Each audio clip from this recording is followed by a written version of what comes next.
미국 샌디에고에서 남쪽으로 30분만 차를 타고 가면요, 멕시코 땅이 나옵니다. 여러분이 아시는 것처럼 미국이라는 곳은 이제 풍요로운 곳이죠. 그러니까 이제 산, 들, 푸른 곳을 지나다가 갑자기 풍경이 바뀌어 버려요. 민둥산이 나옵니다. 나무 하나, 풀 하나 나오지 않는 곳이 나오는데 거기가서부터가 바로 멕시코 땅입니다. 왜 그럴까? 순간적으로 생각을 해봤어요. 얘기를 들어보니까 이렇더라고요. 그 멕시코에도 나무를 심었습니다. 이전에 국가 시책으로. 근데 그것도 재산이라고, 이제 나라가 빈국이다 보니까 가가지고 그 심어놓은 나무를 몰래 베어서 자기가 이제 임의로 쓰는 거죠. 자, 민둥산이 되었습니다. 평소에는 괜찮아요. 근데 거기에 비가 내리고 풍랑이 일어나서 폭우가 일어나면 어떻게 되냐면요, 그 산 아래에 있는 마을들이 큰 피해를 입는 것이죠. 아무리 오래된 나무고 볼품이 없어도 그 자리에 있는다라는 것, 의미가 있다고 생각이 듭니다. 오늘 저는 본문 말씀 중심으로 하나님 말씀 증거하는데, 특별히 모세라고 하는 한 인물을 소개하고자 합니다. 모세가 어떤 인물이죠? 저는요, 모세를 생각하면은 드라마를 한 편 찍어도 좋겠다라는 생각을 했습니다.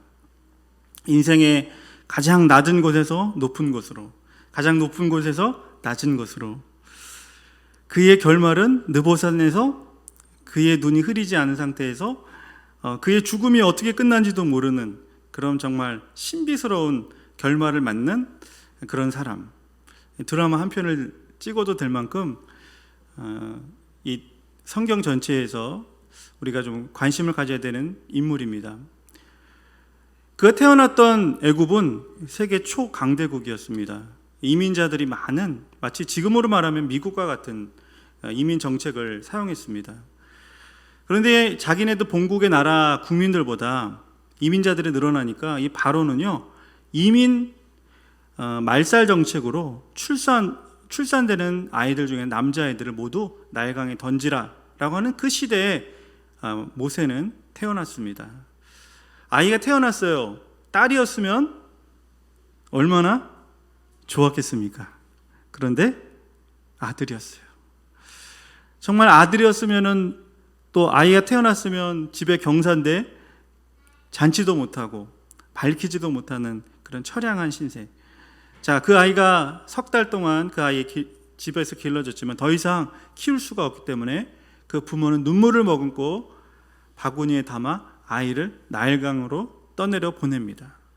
여러분, 그런 심정 누구도 경험하기는 쉽지가 않겠죠.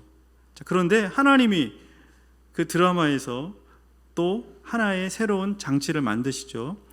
바로의 공주가 자녀가 없는 상태에서 아이가 바구니 하나가 떠내려오는데 그 속에 아이가 있는 거예요. 와, 오늘 이런 행운이 있다니, 나한테 이런 축복이 있다니. 그러니 자기가 낳지도 않은 그 아이를 데려다가 궁중에서 자기 아이처럼, 아들처럼 귀하게 40년 동안 키우게 됩니다. 여러분, 누가 봐도 인생 역전이지요. 차를 타고 가다 보면요, 자그마한 복권방에 이렇게 항상 써 있더라고요. 뭐라고 써 있어요? 4글자? 인생 역전. 여러분, 세상에는 그 복권 하나만 맞아도 인생이 역전되는데, 모세는 복권을 한 번이 아니라 아마 한 번에 서너 번 맞을 정도로 그런 확률에 있을 수 없는 자신의 운명이 죽음의 운명에서 바로의 궁전에서 왕자로, 아들로 자라나는 그런 은혜, 축복을 누리는 완전한 인생 역전을 누리게 되었습니다. 모든 사람이 아마 모세를 부러워했을지 모릅니다. 금수저, 아니 다이아몬드 수저를 입에 물고 태어난 아기와 같이 그는 누구도 부럽지 않은, 모든 사람이 부러워할 만한 그러한 삶을 몇 년 동안이요? 40년 동안 살게 되었습니다. 아시는 것처럼 이 애굽은요, 당시에 세계를 제패했던 초강대국입니다. 그 초강대국에 오늘로 말하면 우리나라의 5년 동안 대통령도 대단한데 그 5년이 아니라 그 나라를 또 그 일대를 다 호령하는 이제 왕자에서 왕이 될 수 있는 유력한 사람이라는 것, 정말 누구도 한 번쯤은 해보고 싶은 꿈에 그리는 그런 지위였는지 모르겠습니다. 그런 나라의 거목으로 큰 나무와 같이 모든 사람이 우러러보는 그런 나무로 모세는 자라왔습니다. 그런데 인생은 새옹지마라고 40이 되던 그 해, 그때 어떤 일이 벌어지죠? 자기의 동족을 사랑하는 그 마음으로 부지간에 살인을 저지르고 그 자리를 도망가는 도망자의 인생을 살아가게 되었습니다. 20대, 30대에 실패하는 거는요, 나중에 성공의 발판이 된다고 합니다. 그런데 40대는 어떻습니까? 중년은 어떻습니까? 중년의 실패라는 거는요, 다시 돌이킬 수 없는 큰 웅덩이에 빠지는 듯한 절망의 순간에 다다른다고 합니다. 그동안 40년 동안 쌓아왔던 자신의 꿈, 미래, 계획, 모든 사람들이 부러워할 만한 그 거목과 같은 모세가 어느 한순간 이름도 없이 미디안이라고 하는 곳에 도망가야 되는 도망자, 살인자, 그런 쫓기는 인생으로 나락으로 떨어져 버린 것입니다. 돈을 모으기는 참 어렵죠. 돈을 모아보신 분은 아실 거예요. 어느 정도 규모의 돈을 모으기 위해서 정말 하루에 잠을 줄여가면서 때로는 형제들에게 부모에게 욕을 먹어가면서까지 그 돈을 착실하게 모읍니다. 그런데 그 돈을 모으는 데는 정말 큰 노력이 필요하지만 돈을 없애는 데는 어때요? 단 하루만이라도 돈은 그 공든탑은 무너져 버릴 수가 있다라는 것입니다. 흔히들 말합니다. 건불 10년이요 화무 11홍이다. 모든 권력은 10년을 가지 못하고 아름다운 것, 빛나는 것, 칭찬받는 것, 그 거대한 거목도 결국에는 사람이 보기에는 영원할 것 같지만 오래가지 않는다는 것이 우리 인생의 교훈이라는 것이죠. 여러분 잘 아시는 전도서의 말씀, 솔로몬이 기록했죠. 솔로몬의 전도서를 읽다 보면은 인생의 허물을 다시 한번 깨닫게 됩니다. 헛되고 헛되니 헛되고 헛되도다. 와, 전도서 말씀 보면요, 뭐 계획을 세우기가 싫어요. 아니면 헛된데, 하늘 아래 모든 것이 헛된데 계획을 세웁니까? 그런데 거기까지만 우리가 전도서를 읽으면 우리가 반밖에 모르는 것이죠. 이 전도서의 결론은 뭐냐면요, 인생은 헛되지만 하나님만이 소망이다라는 것이 결론이에요. 여러분, 인생은 솔로몬이 살아온 인생처럼 저와 여러분이 지금까지 살아온 인생의 나이테만큼을 보면 인생은 헛된 것뿐이에요. 그런데 우리가 신앙생활을 하고 하나님을 믿고 나서 보니까 누가 소망이라고요? 하나님만이 소망입니다라는 것이 전도서의 결론이라는 거예요. 세상 것, 빛나는 것, 아름다운 것, 영원할 것 같은 것에 우리의 모든 것을 거는 것이 아니라 영원하신 그 하나님 앞에 내 전생애를 걸고 내 남은 인생의 모든 진액을 주님 앞에 쏟아내는 그 사람만이 이 세상의 참된 의미를 찾고 살아가는 사람이라는 것이 전도서의 주제라는 것입니다. 모세는 40년간 세상의 중심에 있었습니다. 누구도 비교할 수 없는 유아 독전의 삶을 살아갔습니다. 모든 사람이 부러워하고 또 모든 사람이 따르고 싶어하는 그 사람, 애굽의 미래요 세상에 하나님 없이도 살 수 있다라고 떵떵대며 살았던 그 모세. 그러나 지금은 아니라는 거예요. 그 도망자의 인생을 살고 이제 또 40년의 미디안의 광야 생활을 하면서 그동안에 자기가 쌓아왔던 모든 공로, 노력, 스펙, 명성, 계획들은 한낱 지나가는 바람에 불어 없어져 버리는 겨와 같이 사라져 버리고 말았다는 것입니다. 어느 날 자기의 모습을 보았습니다. 80이 된 노인의 모습. 40년 동안 광야에서 목동으로 살기 때문에 그의 얼굴에는 아마도 태양으로 말미암아서 그을린 모습의 자국들이, 영광의 상처들이 남아 있었을 것입니다. 화려하게 40년 동안 자색 옷을 입었던 그 옷은 이제는 온데간데 없고 목자에 가장 낮은 볼품없는 옷을 입고 냄새나는 그 양들과 뒤섞여서 살아가는 자신의 모습을 보는 여러분 모세를 한번 생각해 보시기 바랍니다. 버려진 인생이죠. 잊혀진 계절입니다. 아무도 기억하지 않는, 한때는 누구도 되고 싶어하는 워너비의 한 사람이었습니다. 그러나 그 사람의 모습은 지금 자신이 자신을 바라봐도 그 모습은, 과거의 모습은 그 어디에도 찾아볼 수가 없었습니다. 오늘 여러분 자기 자신 한번 생각해 봤으면 좋겠어요. 나는 누구인가? 나는 어떤 사람인가? 지금 나는 어디로 가고 있는가? 내 자신을 봤을 때 여러분 그런 생각 혹시 안 드세요? 아, 옛날이요. 아, 옛날이요. 과거에 화려한 모습이 있습니다. 정말 누구도 부러워할 외모가 있었습니다.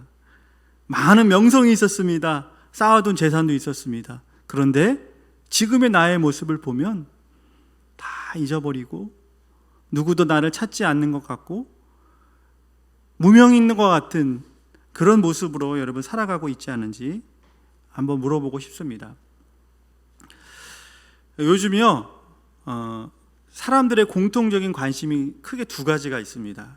그 한 가지는 뭐냐면 외모이고요, 또 한 가지는 건강이라 그래요. 불경기 속에서도 그래도 되는 장사가 두 가지가 바로 그거죠. 뷰티 산업하고 헬스, 그러니까 건강 쪽으로 뭐든 먹는 것이나 또 운동하는 것, 다이어트 하는 것에 이 물건들은요 지금도 없어서 못 팔 정도로 대단한 인기를 끌고 있다고 합니다.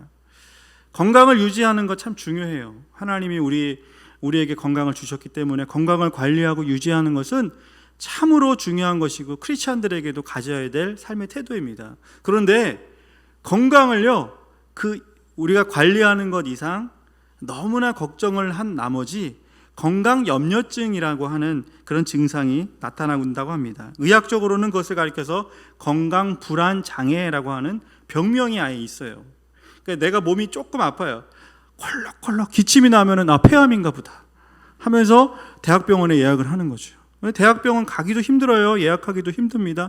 모든 방법을 동원해서 1년 걸려서 대학병원 갔더니 그 유명한 의사 선생님이 하시는 말씀, 3일 약 먹으면 낫습니다. 감기입니다. 이거예요. 의사 선생님이 분명 권위자가 모든 검사를 다 하고 나에게 이런 지금 병명이랄까요, 현상에 대해서 얘기를 해줬는데도 불구하고 신뢰를 못하는 거예요. 그리고 나서 그 병원이 큰 병원인데도 불구하고 더 큰 병원을 예약을 하기로 노력을 합니다. 그리고 그 시간까지 마음이 불안한 거예요. 조마조마한 거예요. 혹시 그 의사가 돌팔이 아닌가, 나를 검사한 그 기계가 잘못된 것은 아닌가라고 하면서 계속 불신 속에 살아가는, 내 건강의 모든 것을 위해서 내 전 에너지를 사용하는 그 모습들이 건강 불안 장애라고 하는 것이 현대인의 많은 사람들이 갖고 있는 증상 중에 하나라고 하는 거예요. 제가 이 진단 질문을 한번 해보겠습니다. 3가지를 질문할 텐데 여기 해당되시면은 예! 하고 일어나시지 마시고 그냥 속으로 끄떡끄떡만 해주시면 되겠습니다. 첫 번째, 우리 집 식탁에 반찬통보다 약통이 더 많다. 해마다 약이 늘어나는 거죠. 두 번째, 건강에 좋다고 하면 나는 어디든지 가서 땅끝 마을까지 가서라도 좋은 음식, 좋은 약을 구매할 의사가 있다. 네. 세 번째, 나는 내 건강 때문에 건강이 염려가 돼가지고 잠을 못 자거나 그 불안 장애 때문에 우울감이 들 때가 있다. 여기서 제가 질문한 3가지 압축해서 질문을 드렸는데 2가지 이상이 해당이 되신다고 생각하시면 지금 진단 질문에 나는 다소간 지금 건강 불안 장애를 겪고 있다고 생각하면 되겠습니다. 마가복음 2장 17절 말씀에 예수께서 들으시고 저에게 이르시되 건강한 자에게는 의원이 필요 없고 병든 자에게야 쓸데있느니라. 나는 의원을 부르러 온 것이 아니라 의인을 부르러 온 것이 아니요 죄인을 부르러 왔노라 하노라 하셨습니다. 여러분, 오늘 이 수예배에 나오신 분들 중에는 몸과 마음의 아픔을 갖고 있는 분들도 계실 거예요. 그러나 이 시간 수예배에 나오신 것이 내가 완전해서 죄가 없어서 나오신 것이 아니라 하나님이 나를 의인으로 부르셨기 때문에 완전하신 주님 앞에 나의 죄됨을 고하고 용서받고 새로움 받기 위해서 나오신 줄 압니다. 그러므로 오늘 주님께서 우리가 우리의 병든 몸, 상한 심령 가지고 나올 때 반드시 모든 병의 의원이 되시는 주님께서 성령으로 고쳐주실 줄 믿습니다.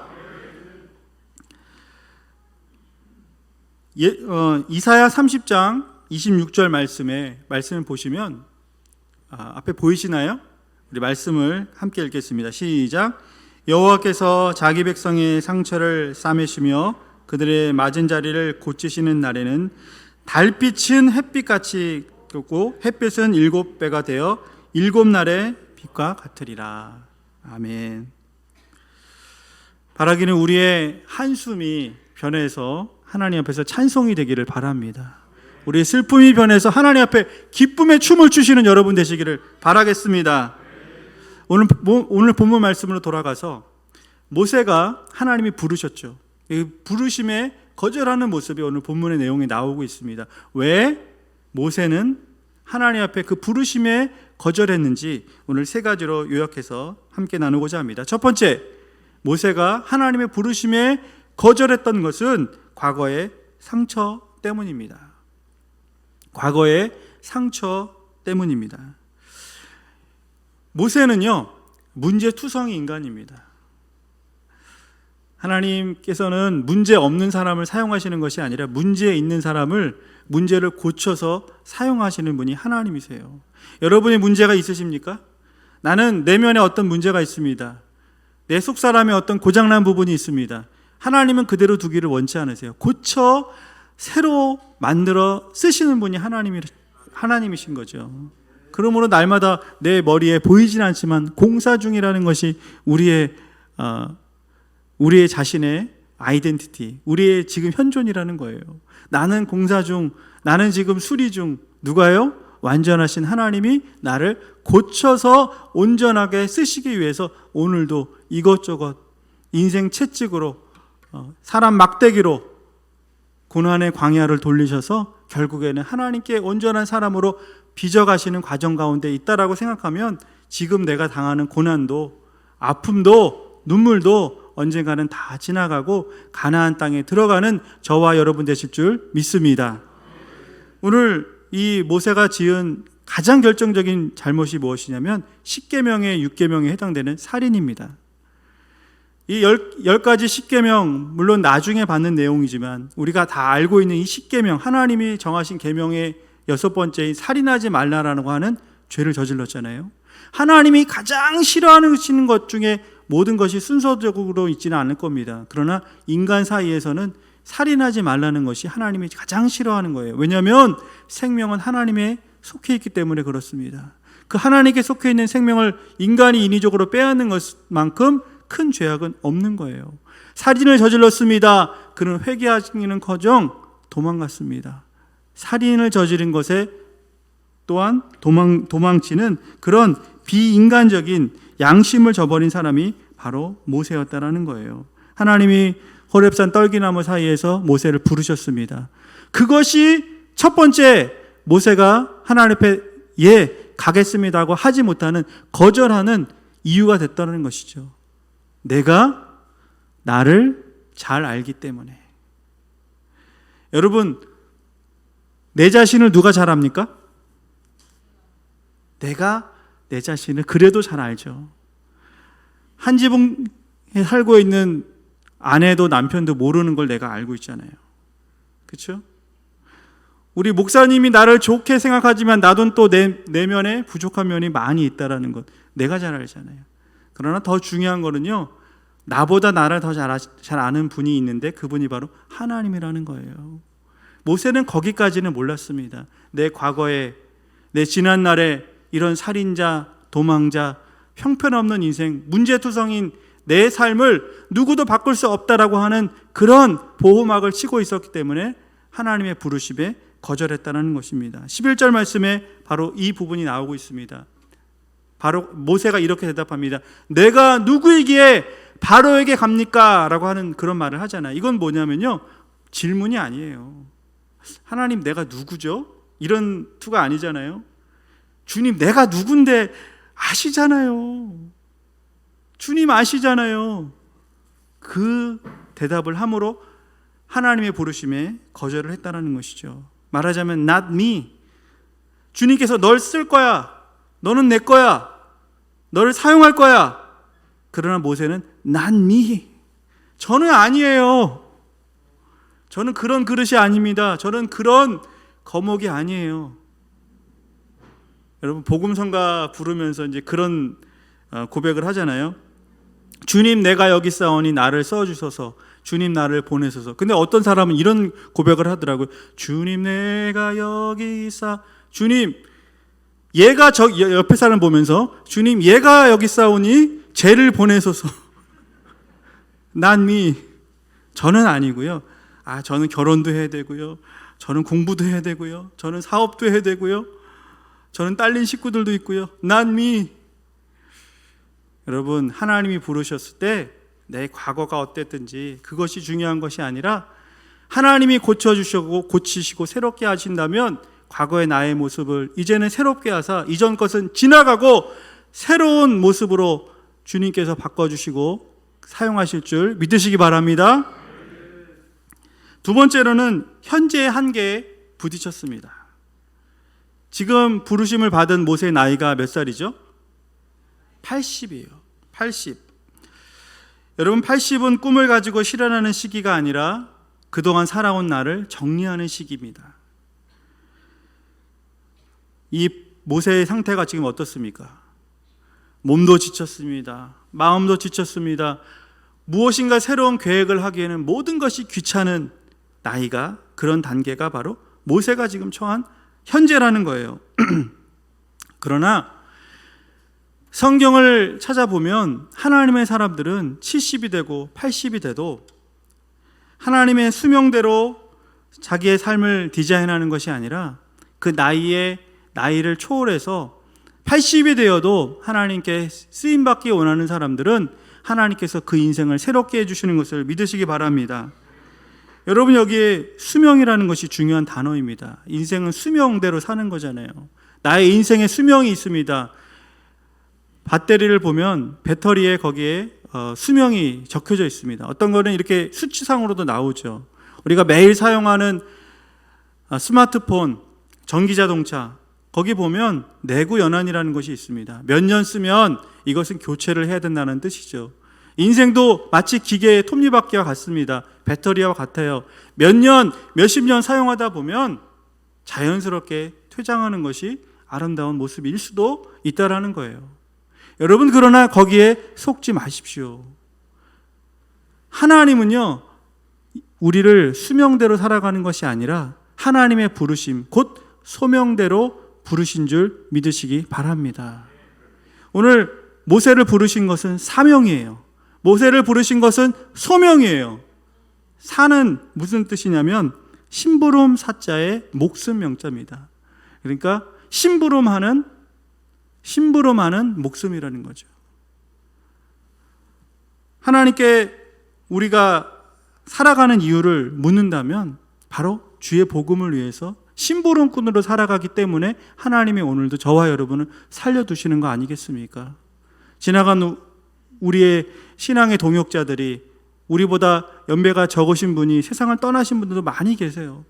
때로는 묻습니다. 하나님, 왜 젊은 나이에 저렇게 가셨습니까? 왜 나는 이렇게 나이가 이렇게 됐는데도 하나님 사용하십니까? 거기에는요, 답이 하나입니다. 하나님이 쓸만하기 때문에 살려두신 거라는 거예요. 그럼 앞으로 내가 어떻게 살아갈까? 얼마나 더 살아갈까? 여러분, 걱정할 것이 아무것도 없어요. 내가 계획할 것도 없어요. 하나님이 부르신 소명대로, 사명대로 살아가기로 결단하면 그 생명 누가 붙잡아 주시냐면 하나님이 그 생명 붙들어 주셔서 수명대로가 아니라 사명만큼 소명만큼 살아가게 해주실 것을 믿습니다. 여러분, 갈렙이 그렇지 않습니까? 오늘 모세가 그렇지 않습니까? 요나는 어땠습니까? 3일 동안 스올이라고 하는 깊은 곳에 갇혀 있었어요. 스올은 여러 가지로 해석할 수 있지만 지옥이라고 말할 수도 있습니다. 죽음을 이야기합니다. 신약 성경을 보면 예수님께서도 야이로의 딸을 살리셨습니다. 마리아의 오라비 나사로를 3일 만에 살리셨습니다. 베드로가 다비다를 살렸습니다. 바울이 유두고를 살렸습니다. 더 나아가서 여러분, 예수님이 십자가에 달려 돌아가셨잖아요. 완전한 죽음입니다. 그것도 3일. 그런데 누가 살리셨죠? 하나님이 살리셨잖아요. 여러분, 왜 살리셨습니까? 남은 사명이 있기 때문에. 40일간 아직도 예수님은 부활하신 증인으로서 살아가시면서 하실 일이 남아 있었기 때문에 그 돌아가신 예수님도 살리시는 분이 하나님이시라는 거예요. 여러분, 우리가 지금 죽은 것 같이 보일 수도 있습니다. 인생이 다 된 것 같고 이제는 내가 할 일이 없을 것 같다라고 하는 그런 푸념을 늘어놓을 때도 있다라는 거예요. 그러나 여러분, 절대 하나님을 바라보면 그런 말 하는 것이 아니라, 하나님, 나에게 다시 한번 불일 듯 갈렙과 같이, 모세와 같이, 요나와 같이, 베드로와 같이, 유두고와 같이, 다비다와 같이 내 인생 다시 불타오르는, 성령의 불이 타오르는 그런 인생 될 수 있도록 도와주세요 라고 하나님 앞에 부르짖어 기도하면요, 하나님이 다시 힘을 주시더라고요.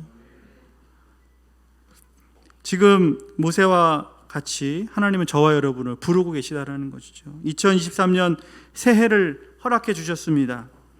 저와 여러분을 심부름꾼으로 하나님이 부르셨다라는 것이죠.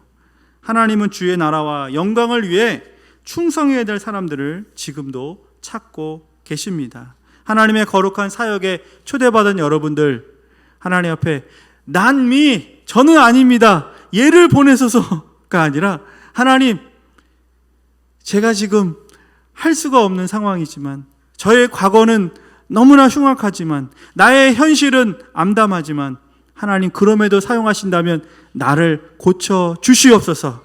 나의 병든 몸, 상한 심령, 할 수 없는 모든 장애물을 다 뛰어넘어서 이제는 하나님이 쓰실 만한 그릇으로 빚어 주시옵소서. 이렇게 여러분 결단하시는 이 시간 됐으면 좋겠어요. 하나님이 그렇게 사용하시잖아요. 성경이 수도 없이 많은 사람들이 그것을 증언하고 있잖아요. 오늘도 우리 이 중앙교회에서 수많은 믿음의 선진들이 그 길을 걸어 가셨잖아요.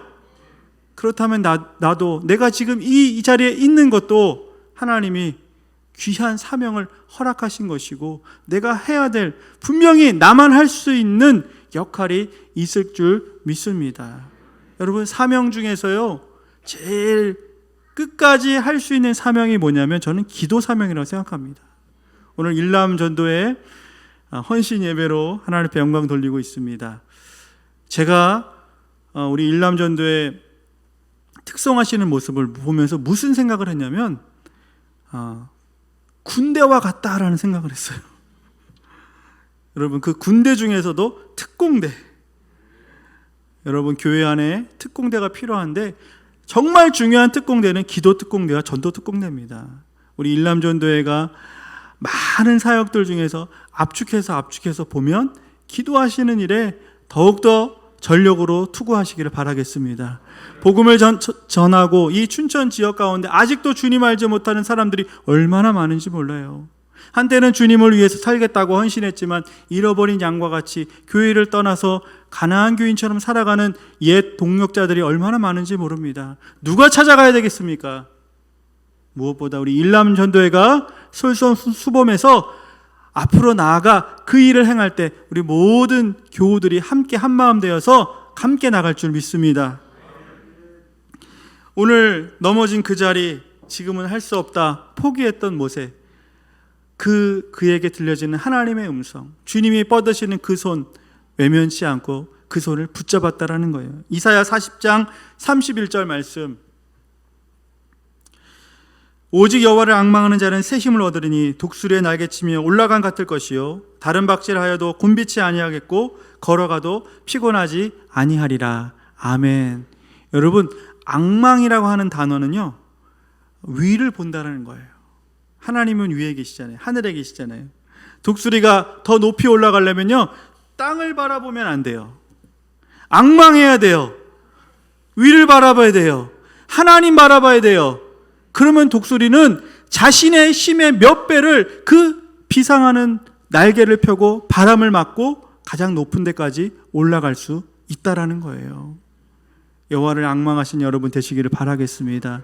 현실을 신앙으로 극복하시길 바랍니다. 할 수 없다가 아니라 주 안에 내가 할 수 있다, 그 믿음 가지고 살아가면 수명이 아니라 하나님 사명대로 그 삶을 씻으기와 같이 생명도 연장해 주시고 건강도 허락해 주시고 물질도 회복해 주시고 모든 사명, 은혜, 은사 회복시켜 주시리라 믿습니다. 마지막 세 번째는 이 모세가 거절했던 것은 미래가 불안했기 때문에 그렇습니다. 코로나 팬데믹 상황이 벌써 3년이 넘었잖아요. 언제 끝날지, 완전히 종식될지 모르는 상황입니다. 러시아가 우크라이나를 침략한 지 벌써 꽤 많은 시간이 흘렀습니다. 그 멀리 유럽의 한 곳에서 전쟁이 일파만파, 우리나라까지도 전 세계에 영향력을 미치고 있습니다. 집값은 떨어지고 금리는 오르고 우리 청년들은 직장을 얻는데 더 어려움을 당하고 있고 결혼하는 가족들은 줄어들고 낳는 아이들은 더 줄어들고 정치, 경제, 사회, 문화, 예술, 종교 어디에도 여러분 희망이 있다라고 하는 것이 있습니까? 희망의 빛을 찾아보기 힘든 때를 살아가고 있습니다. 마치 모세가 하나님이 가라라고 했지만 미래가 내가 지금 가야 될 애굽에 그곳이 어떻게 될 것인지 뻔히 알기 때문에 거절했습니다. 여러분, 하나님이 저와 여러분을 축복의 가나안 땅으로 가라라고 명령하십니다. 2023년 걸어가야 될 길을, 그 축복의 미래를 가라고 오늘 우리에게 말씀하십니다. 여러분, 그럴 때 망설이지 말고 믿음의 눈을 들어 주의 손 붙들고 다시 일어나는 주님의 용사들 되시기를 바라겠습니다. 오늘 12절 말씀을 보면 두 가지가 나옵니다.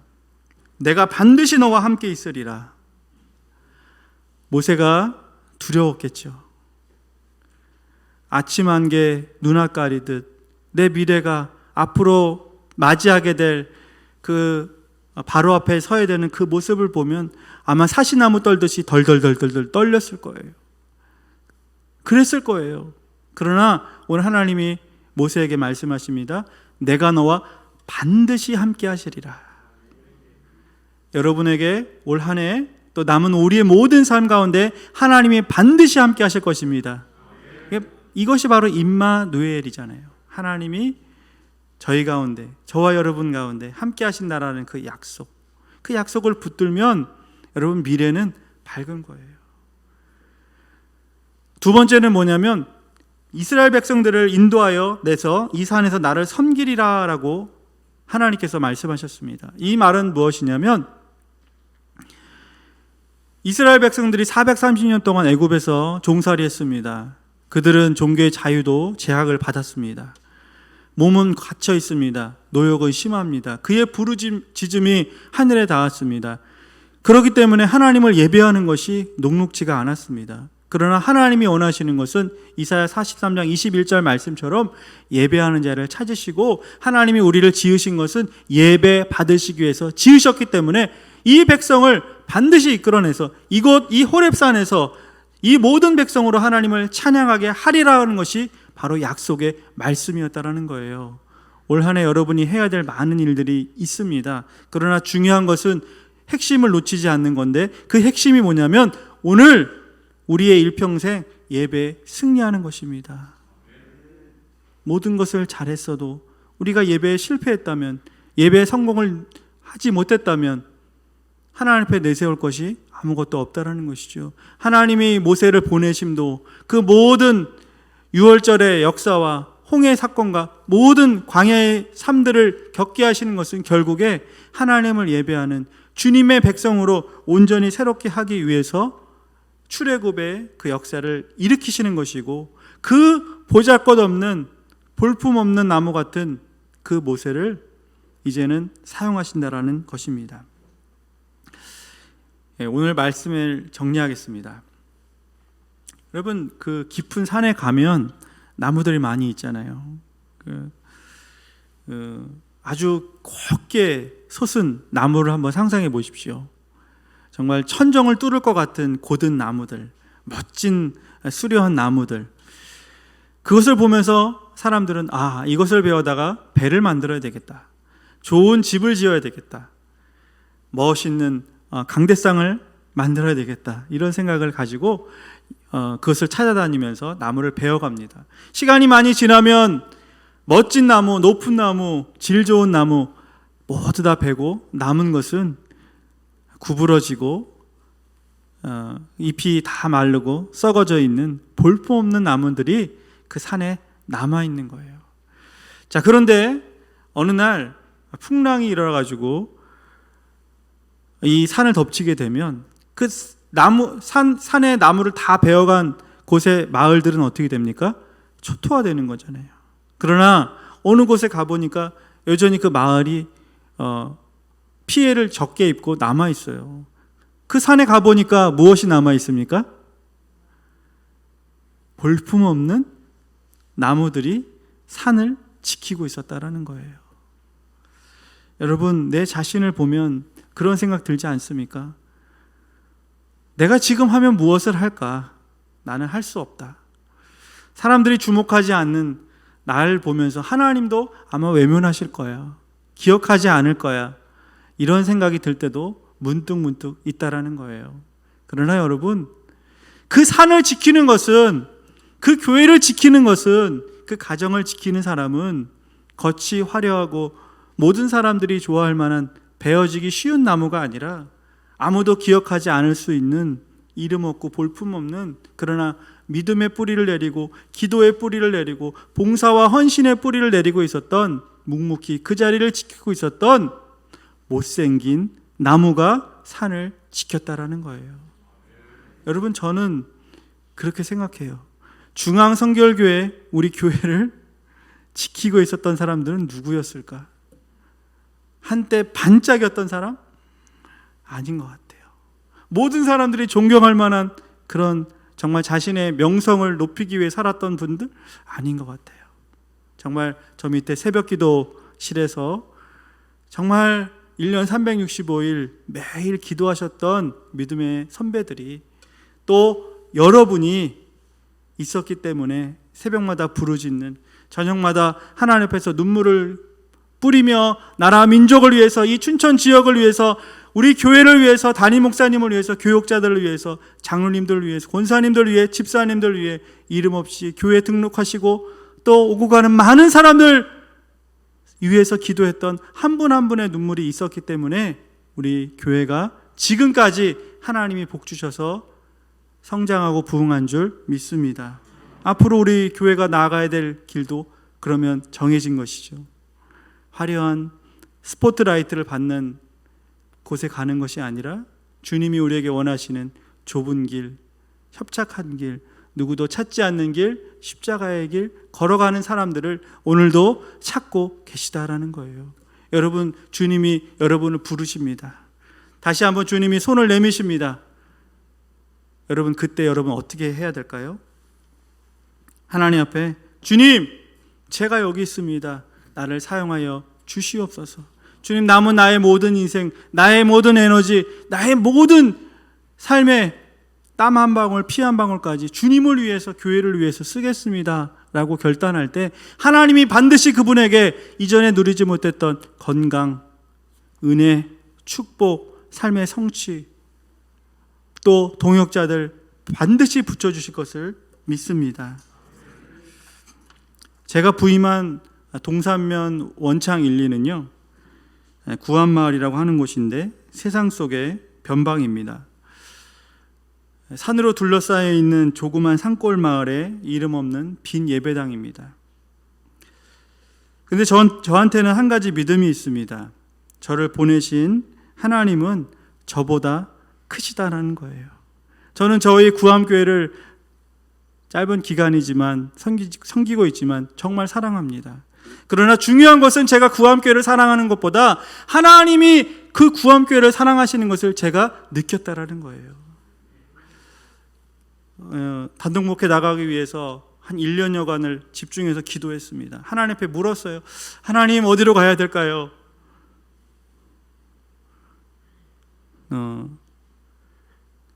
초성이라도 좀 알려주세요. 지역이라도 좀 힌트를 주세요. 그렇게 기도하지 않았습니다.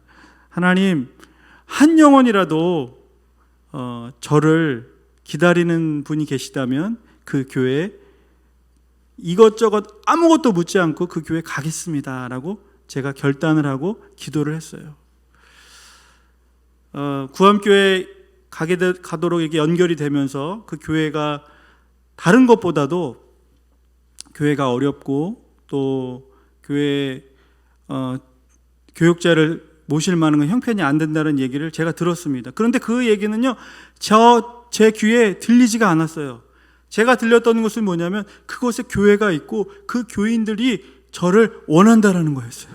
할렐루야. 제가 기도한 거대로 그대로 된 거예요. 하나님, 한 영혼이라도 교회 그분들이 저를 청빙하면은 저는 그 첫 번째 청빙하는 교회에 무조건 가겠습니다라는 것이 기도 제목이었잖아요. 그런데 저를 청빙한 교회가 구암교회예요. 그러니까 제가 물을 이유가 없는 거죠.